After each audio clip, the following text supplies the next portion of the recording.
नमस्कार, हिमाचल अभी-अभी.com से मैं दिव्या। पेश है कोरोना वायरस पर स्पेशल बुलेटिन। कोरोना की गिरफ्त में हिमाचल, कांगड़ा में 3 नए पॉजिटिव मामले आए सामने। जयराम बोले, कोरोना संकट के बीच सेब बेचने के लिए वैकल्पिक व्यवस्था करे केंद्र सरकार। कोरोना से लड़ाई के लिए केंद्र ने हिमाचल को जारी किए 952 करोड़। कोरोना महामारी के बीच एचआरटीसी को 55 करोड़ की मदद देगी हिमाचल सरकार। देश में कोरोना मरीजों की संख्या 70,000 के पार पहुंची। अब तक 2,293 लोगों की मौत। लॉकडाउन 4 के भी मिल रहे संकेत।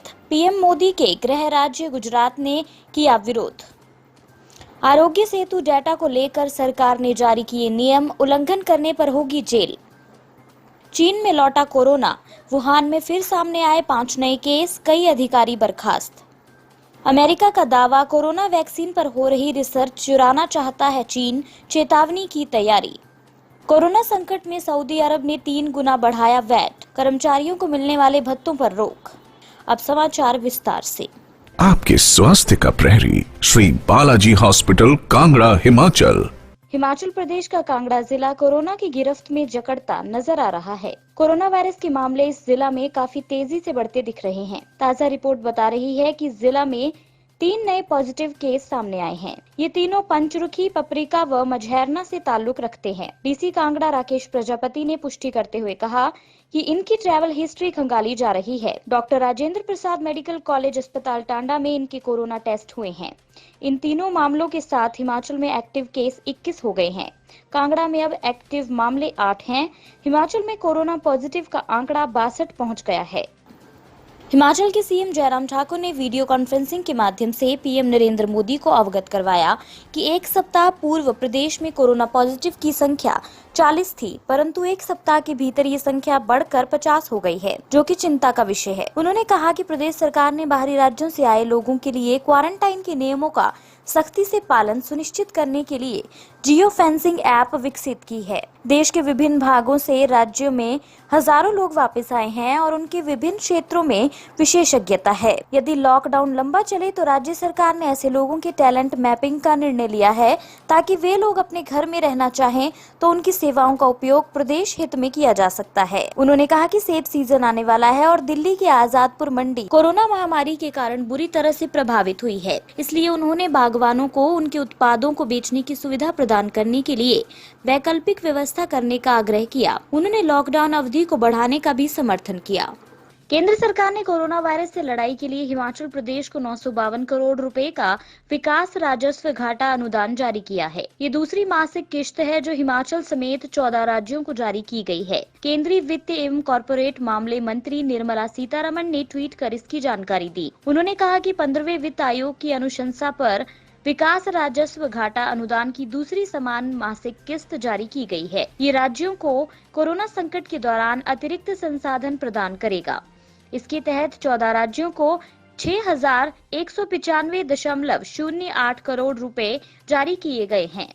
कोविड-19 के बीच हिमाचल के सीएम जयराम ठाकुर ने कहा है कि इस महामारी के कारण पर्यटन उद्योग बुरी तरह से प्रभावित हुआ है। इसलिए प्रदेश सरकार ने 6 महीने की अवधि के लिए बिजली मांग शुल्क को खत्म करने का निर्णय लिया है। इसी तरह आबकारी एवं कराधान लाइसेंस शुल्क को माफ किया गया है और बार का लिफ्टिंग कोटा प्रो राटा के आधार पर होगा। सरकार एचपीटीडीसी निगम के कर्मचारियों का वेतन भुगतान कर सहायता प्रदान कर रही है। इसके अलावा टोकन टैक्स और विशेष सड़क कर को 4 महीने के लिए माफ कर दिया गया है तथा निजी वाहनों के पंजीकरण और परमिट आदि के नवीनीकरण की देरी पर कोई जुर्माना नहीं लगाया जाएगा। एचआरटीसी को 55 करोड़ की मदद दी जाएगी। औद्योगिक, व्यावसायिक और कृषि उपभोक्ताओं को बिजली खपत शुल्क के भुगतान में छूट दी गई है। अप्रैल 2020 की खपत के लिए मई 2020 में बिल दिया गया है, जबकि मई महीने का बिल 30 जून तक लंबित कर दिया गया है। इस शुल्क को जुलाई, अगस्त और सितंबर माह 2020 में 3 बराबर किश्तों में लिया जाएगा। देश में कोरोना वायरस के मामले काफी तेजी से बढ़ रहे हैं। अभी तक 70,000 से ज्यादा कोरोना के मरीज सामने आ चुके हैं। कुल संख्या 70,756 पहुंच गई है। वहीं 2,293 लोगों की मौत हुई है। इसके अलावा 20,000 से ज्यादा मरीज ठीक हो चुके हैं। दिल्ली में 7,233 कोरोना पॉजिटिव मरीज मिल चुके हैं। 73 की मौत हुई है। वहीं दुनिया भर की बात करें तो 42,27,315 कोविड-19 के मरीज हैं। इसमें से 2,85,263 की मौत हुई है, जबकि 15 लाख से ज्यादा मरीज ठीक हो चुके हैं। भारतीय आयुर्विज्ञान अनुसंधान परिषद द्वारा जारी नए दिशा निर्देशों के अनुसार देश में कोविड-19 से जान गंवाने वाले लोगों की मौत का कारण स्पष्ट तरीके से दर्ज किया जाएगा। कोविड-19 से जान गंवाने वाले लोगों का रिकॉर्ड रखते समय मरीजों को निमोनिया, हृदय विकार और रक्त प्रवाह में थक्का जैसी बीमारियों का भी स्पष्ट वर्णन किया जाएगा। अन्य समाचार ब्रेक के बाद।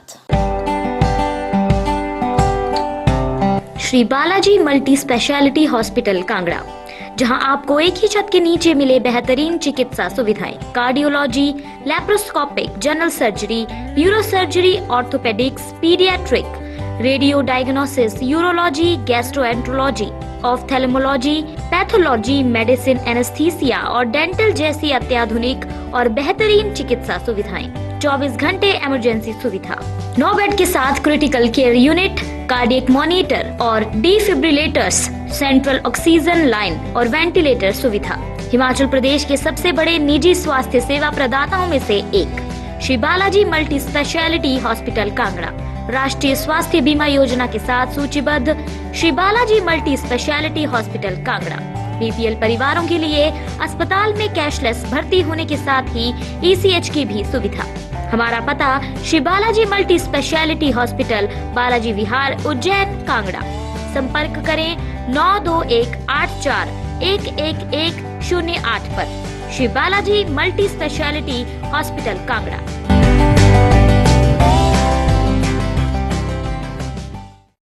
पीएम नरेंद्र मोदी ने मुख्यमंत्रियों के साथ वीडियो कॉन्फ्रेंसिंग में जन से जग का नारा देते हुए आर्थिक गतिविधियां शुरू करने पर जोर दिया। उन्होंने राज्यों से संक्रमण गांव तक न पहुंचने देने की रणनीति बनाने का आग्रह भी किया। उन्होंने कहा कि जरूरत संतुलित रणनीति के साथ आगे बढ़ने और चुनौतियों से निपटने का रास्ता तय करने की है। इस दौरान 5 राज्यों ने लॉकडाउन 17 मई के बाद भी बढ़ाने की मांग की है, जबकि गुजरात ने इसका विरोध किया। राजस्थान व केरल ने लॉकडाउन में अधिक फैसले ले सकने के लिए राज्यों को अधिकतर देने की वकालत की है। चर्चा के दौरान बिहार, पंजाब, तेलंगाना, पश्चिम बंगाल व महाराष्ट्र ने लॉकडाउन बढ़ाए जाने का समर्थन किया, तो पश्चिम बंगाल, तमिलनाडु और तेलंगाना ने 12 मई से ट्रेनें चलाने का विरोध किया। राजस्थान ने कहा रेड, ग्रीन व ऑरेंज जोन तय करने का अधिकार राज्यों को मिले, जबकि केरल ने लॉकडाउन से जुड़े दिशा निर्देशों में उचित बदलाव करने की आजादी की मांग की। सरकार ने आरोग्य सेतु ऐप के उपयोगकर्ताओं की जानकारी के प्रसंस्करण के लिए दिशा निर्देश जारी किए।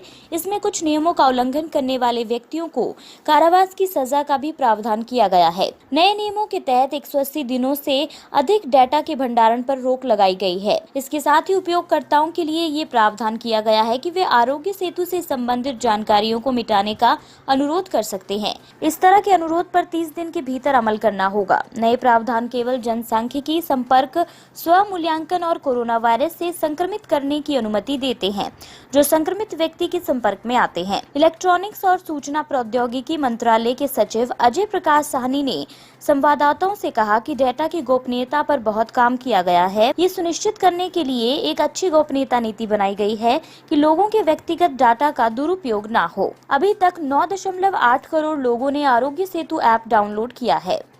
रूस की सीमा पर स्थित शुलान शहर में कोरोना संक्रमण का नया क्लस्टर मिलने के बाद अब ग्राउंड जीरो वुहान में भी संक्रमण की वापसी हो चुकी है। संक्रमण का केंद्र रहे वुहान शहर में 30 दिन से ज्यादा समय के बाद कोविड-19 के नए 5 मामले सामने आए हैं, जिसके बाद चीनी सरकार में उथल-पुथल का माहौल है। वुहान में नए केस सामने आने के बाद सत्ताधारी कम्युनिस्ट पार्टी ने एक स्थानीय अधिकारी समेत कई लोगों को खराब प्रबंधन के आरोप में बर्खास्त कर दिया है। संक्रमण के ये सभी मामले हुबोई प्रांत की राजधानी वुहान के सनमिन आवासी समुदाय में पाए गए हैं। ये इलाका चांगविंग के अधिकार क्षेत्र में आता है। खबर में कहा गया है कि झांग को आवासीय परिसर का सही प्रकार से प्रबंधन नहीं कर पाने की वजह से पद से हटाया गया है। इस स्थान में पहले संक्रमण के 20 मामले सामने आए थे। यहाँ 35 दिन में संक्रमण का कोई नया मामला सामने नहीं आया था। वुहान में 650 ऐसे मामले भी सामने आए हैं जिनमें लक्षण नहीं दिख रहे हैं। दुनिया भर में कोरोना वायरस का कहर बरकरार है और हर देश इसकी वैक्सीन खोजने में जुटा हुआ है। वहीं कोरोना को लेकर अमेरिका लगातार चीन पर आरोप लगा रहा है। अब अमेरिका कह रहा है कि चीन कोविड-19 वैक्सीन की रिसर्च चुराना चाहता है। साइबर हमलों ने अमेरिका और चीन के बीच संबंध और खराब कर दिए हैं। अमेरिका की शीर्ष एजेंसियां चीन को कोविड-19 वैक्सीन की रिसर्च न चुराने की कड़ी चेतावनी जारी करने की तैयारी कर रही है। अमेरिका का दावा है कि लॉकडाउन के दौरान चीन के सबसे कुशल हैकर्स कोरोना वायरस वैक्सीन पर हो रही रिसर्च को चुराने के लिए अमेरिका पर साइबर हमले बढ़ा रहे हैं। FBI और होमलैंड सिक्योरिटी अब इस पर कार्रवाई करने की तैयारी कर रहे हैं। अमेरिका को आशंका है कि चीन के कई चोर इस काम में लगे हुए हैं और वो अमेरिका के डाटाबेस से ज्यादा दूर नहीं है। कोरोना वायरस संक्रमण की वजह से प्रभावित हुई अर्थव्यवस्था की स्थिति को सुधारने के लिए सऊदी अरब ने वैल्यू एडेड टैक्स 3 गुना बढ़ाने का फैसला लिया है। इसके साथ ही सरकार ने सरकारी कर्मचारियों को मिलने वाला कॉस्ट ऑफ लिविंग अलाउंस भी रोक दिया है ताकि वित्तीय घाटे को कम किया जा सके। तेल के धनी सऊदी और कोरोना वायरस की वजह से दुनिया भर में लागू किए गए लॉकडाउन के बाद तेल की गिरी हुई कीमतों के कारण काफी नुकसान झेलना पड़ा। सऊदी अरब ने 2 साल पहले ही वैट लागू किया था। इसे लागू करने के पीछे सऊदी की मंशा थी कि दुनिया भर के कच्चे तेल के बाजारों पर अपनी निर्भरता को कम करे। इसी के साथ ये बुलेटिन यहीं समाप्त होता है। अगला रेडियो बुलेटिन सुनिए शाम 7:30 बजे। तब तक के लिए नमस्कार। आपके स्वास्थ्य का प्रहरी श्री बालाजी हॉस्पिटल, कांगड़ा, हिमाचल।